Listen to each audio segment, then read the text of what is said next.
So it's the day of your listing appointment, but you have no clue what you're gonna do. Well, that's perfect because today in this video, we are gonna go over my 8 steps of what you should be doing in your listing appointments.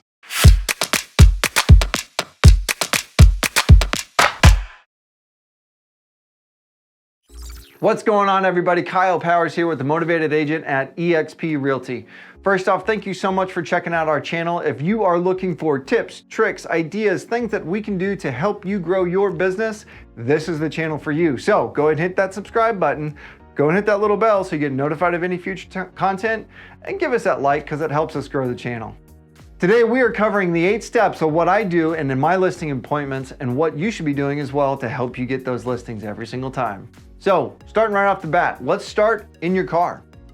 Yep, we're going all the way back to the very first moment that you get there. First and foremost, show up early. For the people in the back, show up early. Yes, I will tell you, I am that agent. I am that person that typically shows up late. It has completely changed my business when I started showing up early. Show up early, knock on that door, and when you show up to that door, have your stuff ready to go. And I mean that when I say ready to go. So again, be professional, be dressed up, be going ready to go. Show up early. Here's the way I show up, guys. I literally show up. I don't have my laptop with me today, but let's pretend this is my laptop.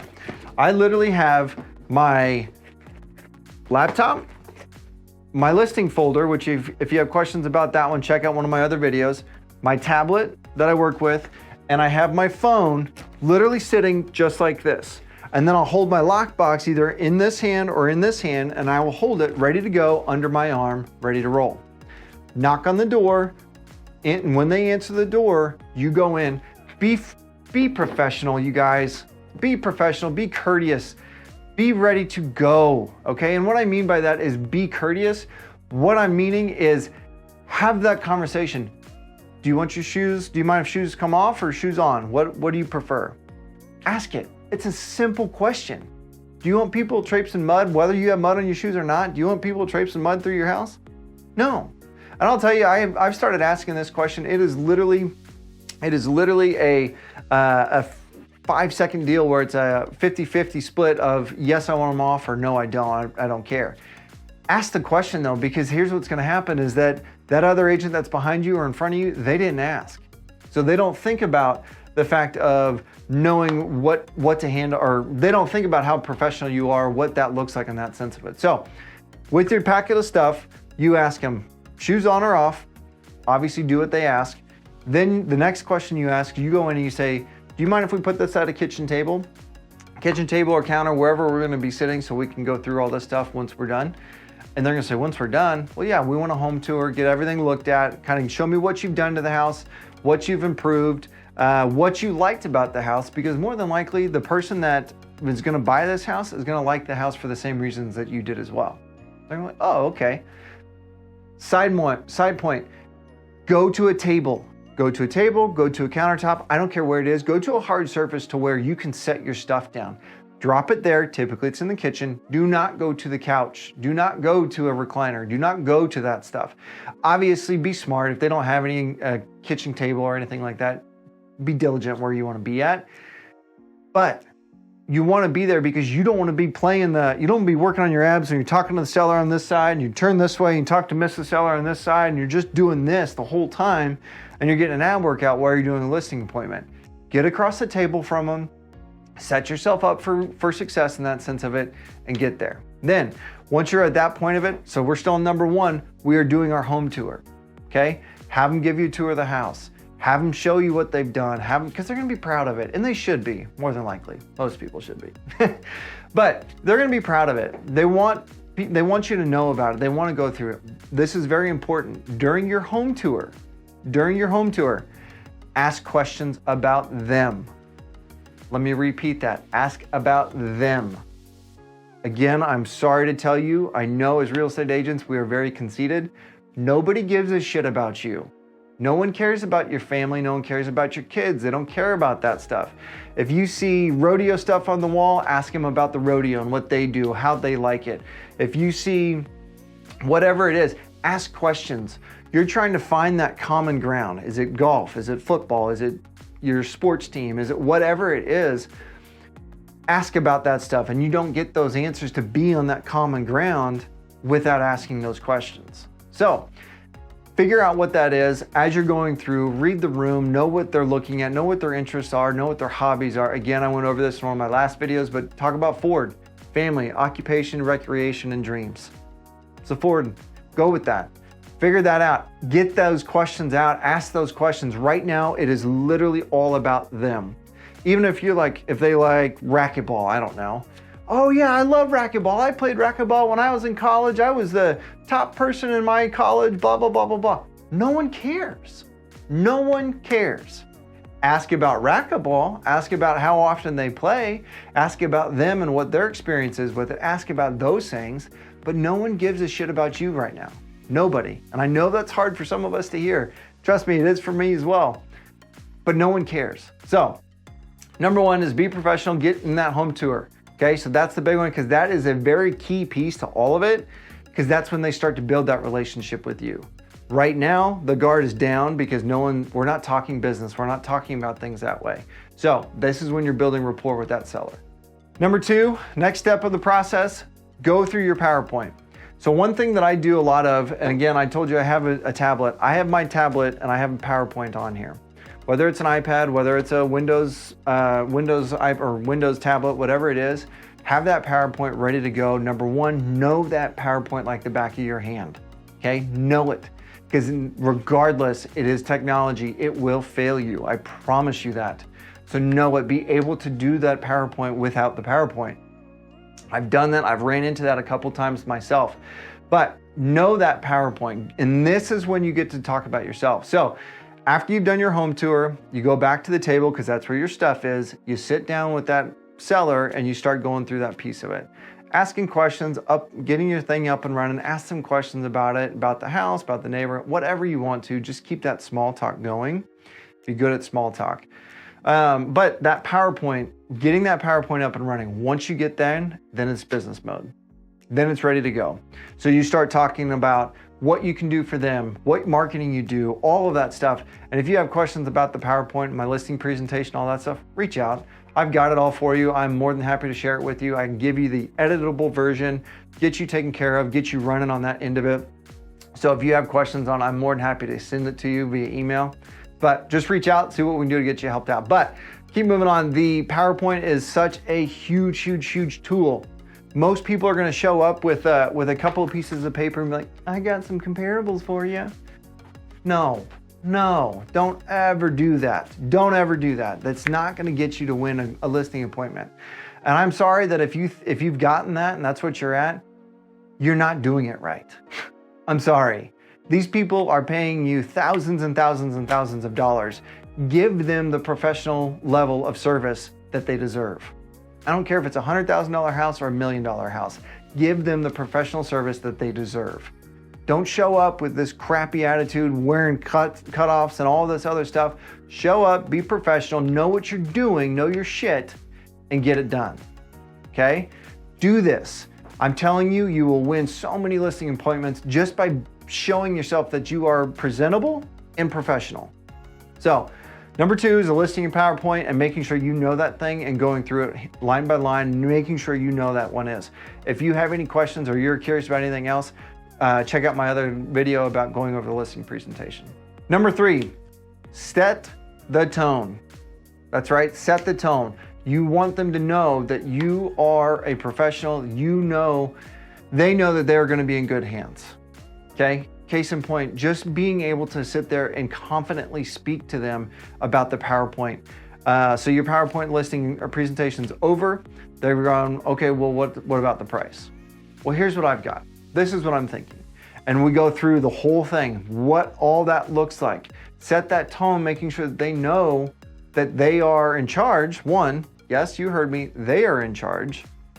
It's not you. Don't get it twisted in that sense of it. You're not the one in charge. You as a listing agent are going to do what they say. Yes, we are the professional. I get this so many times where people are like, well, I don't know, you're the professional. I get that, and that's fine, and I'm totally fine with that. But here's the thing about it is that ultimately you are the one making that decision as far as what price and all that kind of stuff. I just showed you what all my marketing is and what all I do that. All of that's going to change for me is the number I put on it. I don't care about the price. And this is what I say. And then some of you are going to be like, oh my gosh, you're crazy. Why would you overlist it? Doesn't matter, guys. Here's the thing is that you're going to get that listing. And here's how I put all of that stuff. Because once that happens, if I'd say, let's just say it's a $200,000 house. They come in and they say, well, or no, what I say on that part of it is I go into them and say, listen, you set the price. I'm telling you what I think my number should be. But here's the thing about that is that if you come in and you tell me to list it at $500,000 and it's a $200,000 house, I'm going to do it. I'm going to do it. But I'm going to be calling you Mr. and Mrs. Seller every single day when we're not getting the showings, we're not getting the activity that we need. And we're going to say, let's lower the price. Let's lower the price. Let's lower the price. Let's lower the price. Now, before you even talk to them about price, you just set the tone of, hey, this guy knows what they're doing. This person knows what they're doing. And we don't want to overlist it. Boom. Handled. Before it even became an issue, handled. So, number 3, set the tone, making sure that you have that opportunity for that piece of it. Number 4, covering comparables. To this point in the listing presentation, I'm probably, depending on how many questions they have, I'm probably 30 minutes deep into a listing presentation at this point. And I'm just now getting to the comparables. Obviously, there's some differences. I mean, if you read the room and you get a high D personality where they're no bullshit, get me to the numbers, that's all I want to see. I don't care about the foo-foo stuff. I'll jump that line and get to this point of it, but cover the comparables. I literally, guys, I take a piece of paper, I have all my comps on one side, I flip it over, I show them the blank side, an empty side, and I draw a rectangle. And for my town, it's Manhattan, and I look at them, and this is exactly how I handle the comps. I look at them and I'm like, okay, based on this is Manhattan. Obviously, Manhattan's not a rectangle, but for today it is. Okay, this is how I pull my comparables. Here's Manhattan as a rectangle. Then I shrink it down, my area down to a certain area, certain neighborhood. And that's what I pull it into. And depending on what neighborhood I'm in, I say this street to this street, this street to this street, and this is my neighborhood, okay? So then I keep going on to it, and then I narrow it down even further down to, is it a bi-level? Is it a ranch? Is it a 2-story? Whatever that house is. And if it's not comparable to what we're looking at or what house you have, I pull those out, okay? Then I set my numbers and I keep going on to it. I'm like, okay, I only go back 1 year. 6 months is best. 1 year is just at my limit. I don't pull anything past 1 year because then it starts to get a little watered down. Those numbers aren't near as strong. Okay, so then I flip it over. I flip that page over and I look at them and I say, okay, based on that, here's what I found. And just shut up. Don't talk, don't say anything, let them look at what you found. And every single time it's this. Well, my neighbor sold it this one, or my neighbor sold this and my neighbor sold this. And I ask, and again, this comes to being prepared and being professional. I ask them, what house was it? Oh yeah, I saw that one. This is why. This is why it's not on there. It's a 2-bed versus a 4-bed, or it's a split level versus a 2-story. Or I get a, what about 123 Main Street? Well, I didn't see that one. Where'd you see that one? Well, I saw it sold on Zillow. Okay, was it a for sale by owner? Well, yeah, I think it was. Okay, I don't have that data. That's not in our multiple listing service. But this is based on what I found and all the information and pictures and everything that I could find. This is what I see sold. And then I talked to them about price per square foot, and I talked to them about all the extra stuff and what all goes into actually running a comparable and seeing what that price looks like and explaining those comparables. Because most sellers, not all, most sellers don't really know what's going on with it all. So it gives them an education. And even if they do know, it gives them that refreshed, this is what happens with the comparable piece of it. So that is going over the comparables. Number 5 on our list is setting the price. I know we just talked about comparables. We talked about what all that looks like. But here's the thing, guys. Again, I'm going to repeat myself. We don't set the price. I don't know how often I can beat this into somebody's head. We do not set the price. We give them a range. Give them a range. Don't tell them, I think it should be this price. Because whose fault is it when it doesn't sell? You, as the agent. But here's where we're at, guys, is that when you get into it, Give them a range, whether it's a $20,000 buffer or a $10,000 buffer, whatever you feel comfortable. So whether it's 240,000 to 260 or 240 to 250, whatever that range is, give that to them. Let them make that decision. And if you think, I think this house is gonna sell at $250,000, give them a range of 245 to 255, because you know where they're gonna sit? 250.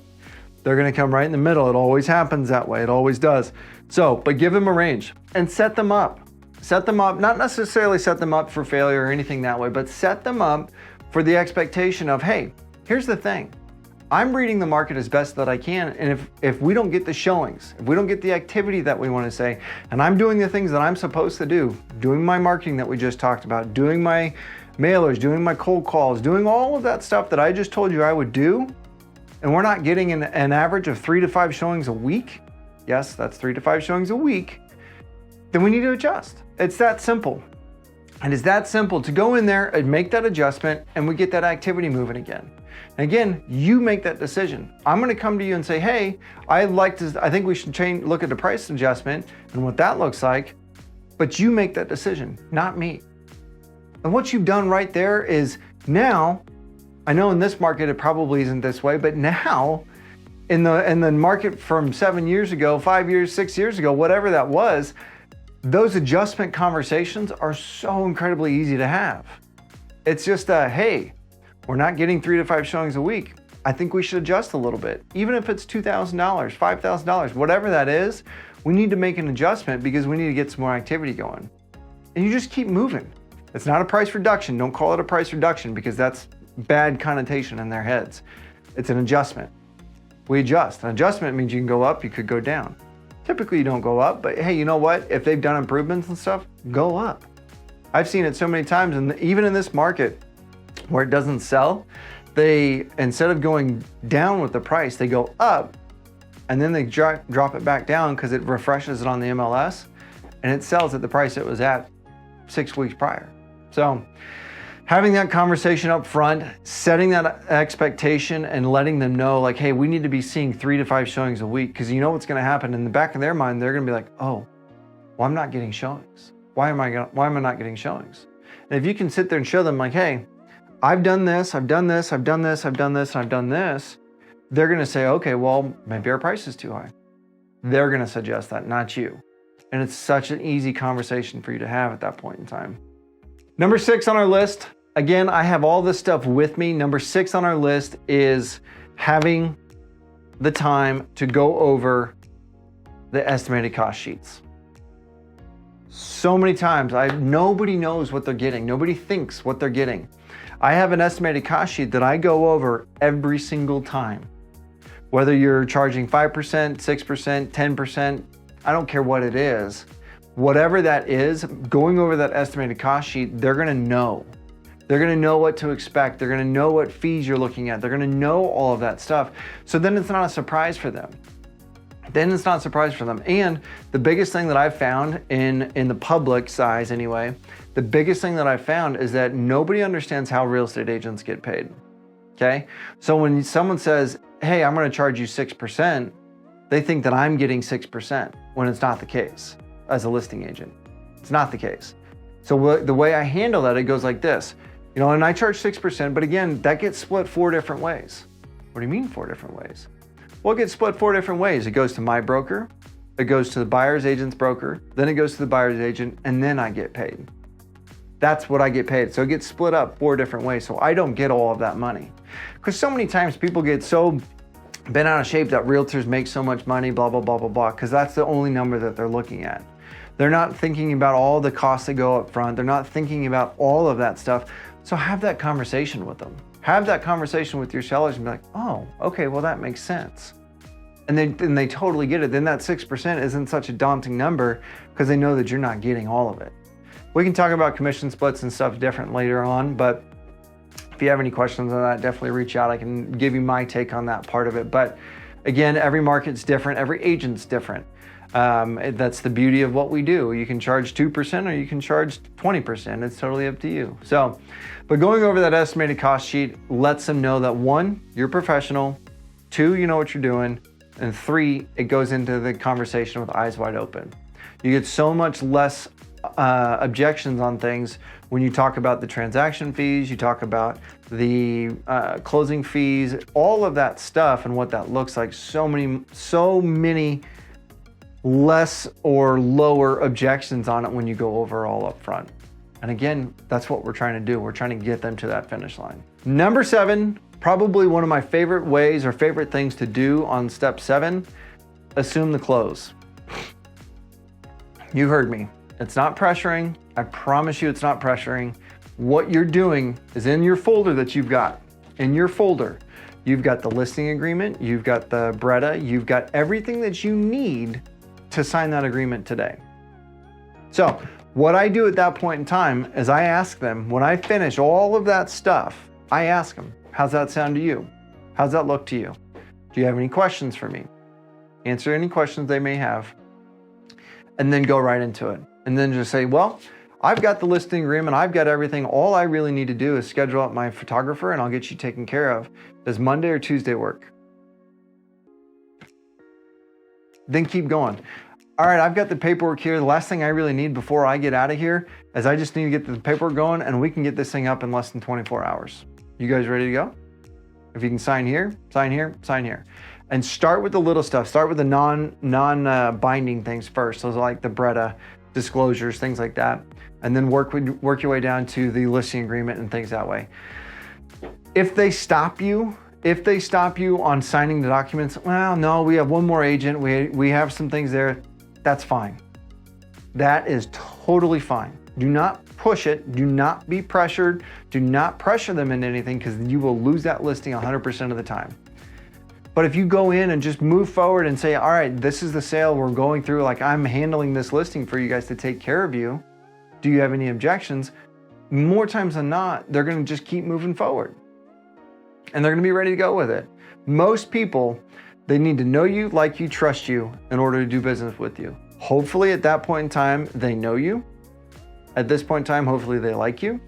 And at this point in time, hopefully they trust you. If you haven't done those things, you're not going to get the listing regardless. So let's say that they don't agree to that stuff, or they don't do that kind of, or they say, no, we're not going to sign, we're not going to do all that stuff. That's totally fine. What you need to look at, what you need to do is leave that stuff, pull the stuff out that you don't want them to have, but give them the home prep, give them all that stuff because it's going to be there for them. It's going to be there sitting on their table, looking at them, wanting sure that they are taken care of in that sense of it.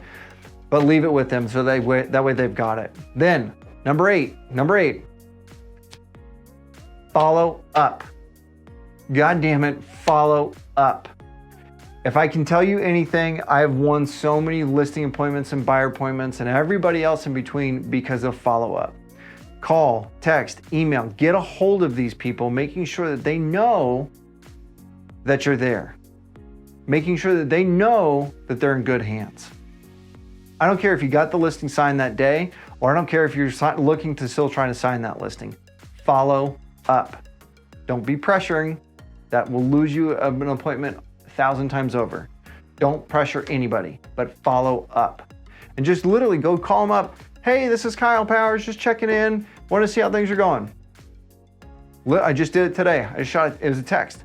Hey, so-and-so, I'm just checking in. Do you have any questions for me? Anything I can do to help out?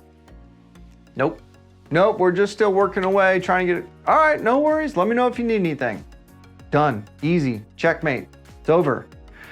Have that time, because here's the thing, again, those other agents that they interviewed with, they're not following up. And if they are, they stop after 2 calls, probably even 1. They know I'm there. They know they'll call me if they want to do business with me. No, they won't, because they're going to call me, because I'm calling them, because I'm texting them, because I'm following up with them. I've got a guy right now, no joke, I've been following up with him for 5 years. 5 years I've known this person strictly off of real estate. Not a friend. He's now a friend actually, but not a friend, not anything that way. I met him strictly to sell his property. 5 years I've been trying to get him to list his house with me. I'll get there. But again, following up and continuing to build those relationships and build that trust with these people, with your clients, that's when you build a business that lasts. So If you guys have any questions, if you need anything, my phone number is 785-477-5485. My email is kyle@homesforsalemhk.com. Again, I appreciate you guys checking out the channel. If you haven't done so already, go ahead and hit that subscribe button. Go ahead and hit that little bell so you're notified of any future content. And give us that like because it helps us grow the channel. Again, as always, thank you for checking out The Motivated Agent. If you have any questions or if you need something, put it in the comment section below. Reach out to me via email, text message, whatever it need be. Call me, I don't mind. Get a hold of me, we'll get you taken care of. But until next time, thanks for checking out the channel. We'll see you later.